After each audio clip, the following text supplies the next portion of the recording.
ওং স্থাপকায় চ ধর্মস্য সর্বধর্মস্বরূপিণে অবতার বরিষ্ঠায় রামকৃষ্ণায় তে নমঃ।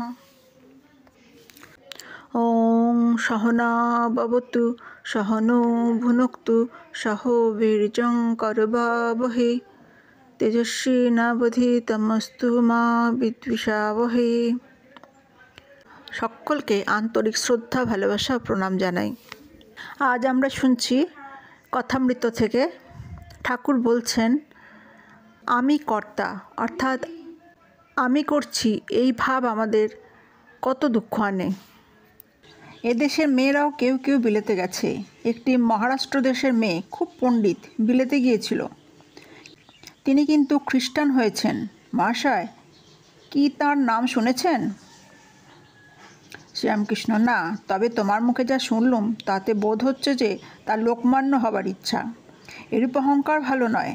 আমি করছি, এটি অজ্ঞান থেকে হয়। হে ঈশ্বর, তুমি করছো, এইটি জ্ঞান। ঈশ্বরই কর্তা আর সব অকর্তা। আমি করলে যে কত দুর্গতি হয়, বাছুরের অবস্থা ভাবলে বুঝতে পারবে। বাছুর হাম্মা হাম্মা অর্থাৎ আমি করে, তার দুর্গতি দেখো। হয়তো সকাল থেকে সন্ধ্যা পর্যন্ত লাঙল টানতে হচ্ছে। রোদ নাই, বৃষ্টি নাই।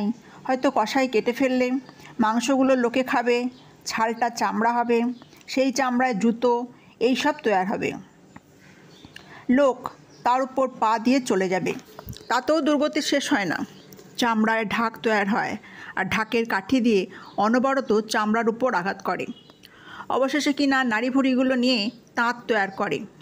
যখন ধুনুরির তাঁত তৈরি হয়, তখন ধনবার সময় তুহু তুহু বলে, আর হাম্মা হাম্মা বলে না। তুহু তুহু বলে, তবেই নিস্তার, তবেই তার মুক্তি। কর্মক্ষেত্রে আর আসতে হয় না। জীবও যখন বলে, হে ঈশ্বর, আমি কর্তা নই, তুমিই কর্তা, আমি যন্ত্র, তুমি যন্ত্রী, তখনই জীবের সংসার যন্ত্রণা শেষ হয়, তখনই জীবের মুক্তি হয়, আর এই কর্মক্ষেত্রে আসতে হয় না।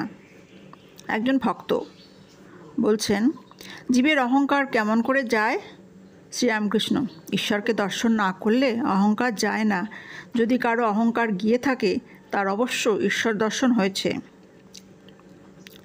একজন ভক্ত: মহাশয়, কেমন করে জানা যায় যে ঈশ্বর দর্শন হয়েছে? শ্রীরামকৃষ্ণ: ঈশ্বর দর্শনের লক্ষণ আছে।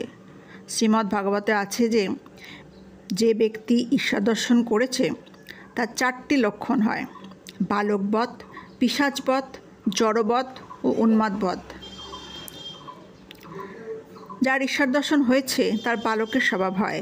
সে ত্রিগুণাতীত, কোনো গুণের আঁট নাই। সূচি অসুচি তার কাছে দুই সমান, তাই পিশাচবধ। আবার পাগলের মতো কভু হাসে কভু কাঁদে, এই বাবুর মতো সাজে গোজে আবার খানিক পরে ন্যাংটা, বগলের নিচে কাপড় রেখে বেড়াচ্ছে, তাই উন্মাদবধ। আবার কখনো বা জ্বরের ন্যায় চুপ করে বসে আছে, জড়বধ। একজন ভক্ত: ঈশ্বর দর্শনের পর কি অহংকার একেবারে যায়? শ্রীরামকৃষ্ণ: কখনো কখনো তিনি অহংকার একেবারে পুঁছে ফেলেন, যেমন সমাধি অবস্থায়। আবার প্রায় অহংকার একটু রেখেও দেন, কিন্তু সে অহংকারে দোষ নাই। যেমন বালকের অহংকার। 5 বছরের বালক আমি করে, কিন্তু কারো অনিষ্ট করতে জানে না। পরশমণি ছুঁলে লোহা সোনা হয়ে যায়, লোহার তরোয়াল সোনার তরোয়াল হয়ে যায়। তরোয়ালের আকার থাকে, কারো অনিষ্ট করে না। সোনার তরোয়ালে মারা কাটা চলে না।